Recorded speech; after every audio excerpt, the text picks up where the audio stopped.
बाबा चौपाई में लिखते हैं कि भूप सहस दस एक बारा और लगे उठावन टरह नटारा। भूप माने राजा, भूप माने राजा और सहस माने हजार। भूप सहस 10,000 एक ही 12। वैसे तो अगर सोचो तो धनुष खूब ही बड़ो है, 10,000 इकट्ठे लग गए। अब रामचरितमानस में तो साफ लिखा कि 10,000 राजा लगे, लेकिन दिक्कत ये है कि महाराज अगर एक एक जाए, संस्कृत में दिन को कहते 12, एक राजा जाता तो जो और बाकी बचे वे जो सोच रहे कि हे भोले बाबा तुम आओ धनुष है, और जे धनुष जे गौ है जा पे कैसे न टूट जावे। अब भोले बाबा तो है हिले तक ना रहो, उठाए हुए को तो छोड़ दो, और जब पे ना हिलो तो वो पुनः वो नहीं राजन में शामिल है गो, दूसरो राजा गो तो वो पहले वालों जब टूटो ना वो बोलो भोले बाबा अगर हम पे ना टूटो तो जब धोखे मन टूट जाए। सीता हमारी ना वही तो जगी कैसे उन्हें है जावे।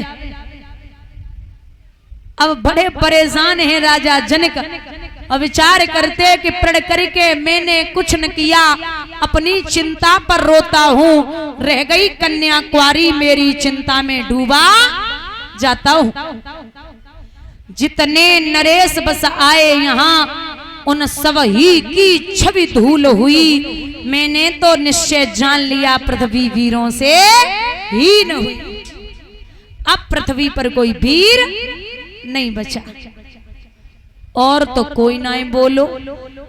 महाराज सभा में लखन बैठे थे, न जनक जी न जनक महाराज न महाराज जनक, सीधे खड़े हो गए।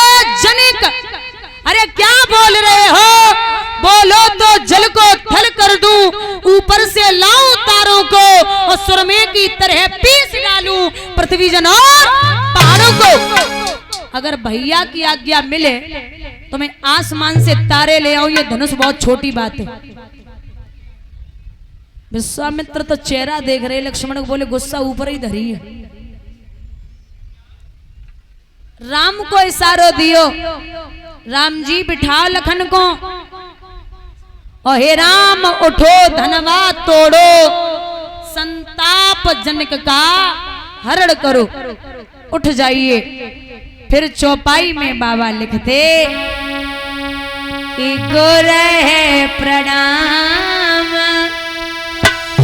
मनई मन कीना, अति लागव उठाए धनु लीना।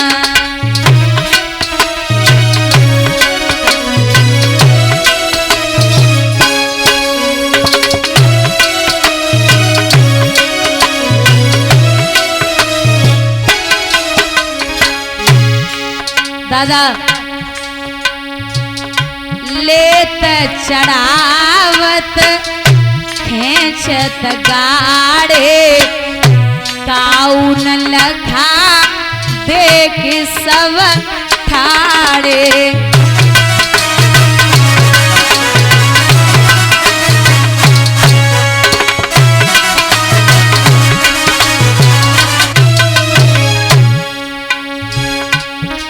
छिन मध्य राम धनु तोरा, ते छिन मध्य राम धनु तोरा, भई भुवनी धुनि घोर कठोरा।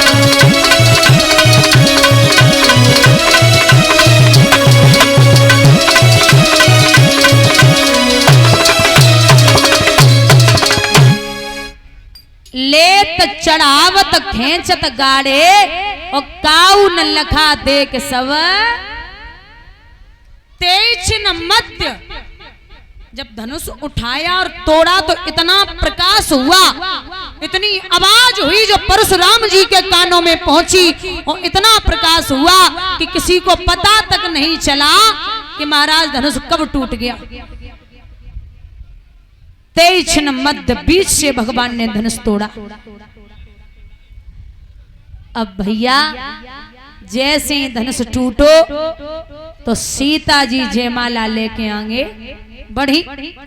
जैसी सीता जी बढ़ी तो अब राम इतने लंबे और 1.5 हाथ को मुकुट और बांधे, अब जयमाला कैसे परे। तो सखियां बोली लला राम एक काम करो। बोले का? झुक जाओ। राम झुकवे के लिए तैयार भये। लक्ष्मण बोले क्या कर रहे हो? अगर ससुराल में पहली बार झुक गए तो जिंदगी भर झुकना पड़ेगा, सीधे खड़े हो जाओ। वैसे कछु सुस्तऊ खड़े वकड़े खड़े हो गए। बोले देखिए रघुवंशियों ने झुकना नहीं अकड़ना सीखा है। अब सखियां बोली अब क्या करने बताओ? बोले लक्ष्मण के पास चलो। बोले बेका करेंगे? बोले वो करेंगे जो कोई ना कर सकते। बोले बताओ? बोले जे हैं शेषनाग के अवतार और इन पे पृथ्वी टिकी है तो इनसे से कह दो पृथ्वी के हिस्सा उठाए दे जो सीता जी ऊंची है जावे। सो लखन के पास पहुंची। बोली भैया लखन पृथ्वी को हिस्सा उठाए दे जो सीता जी ऊंची हो जावे। लखन बोलेगा नशा में हो? पृथ्वी के का 2 भाग है, पृथ्वी को एक ही भाग है, अगर हमने उठाए दो तो हमारा भैया और ऊंचो हो जाए।